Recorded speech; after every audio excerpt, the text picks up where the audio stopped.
Hi friends, তো এখন আছি আমরা জাহাজের মধ্যে, কর্ডেলিয়া জাহাজের মধ্যে।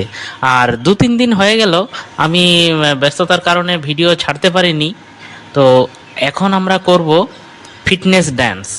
এখানে ওদের জাহাজের লোকজন আছে, ওরাই কিন্তু ফিটনেস ড্যান্স এখানে শেখাবে। আর আমরা যাচ্ছি ওখানে ফিটনেস ড্যান্স করতে। তো জাহাজে যে 3 দিন ধরে আছি, তো তারই একটা টাইম পাস করার জন্য এই ফিটনেস ড্যান্স। তো দেখতে থাকুন।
তো এই হলো ফিটনেস ড্যান্স।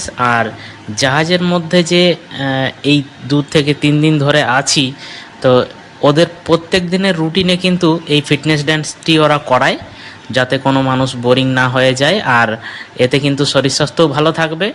আর আমার এই ভিডিওটি কেমন লাগলো অবশ্যই জানাবেন। ভালো লেগে থাকলে অবশ্যই ভিডিওটিতে একটি লাইক করবেন, বেশি বেশি করে শেয়ার করে দেবেন, আর এইভাবেই পাশে থাকবেন।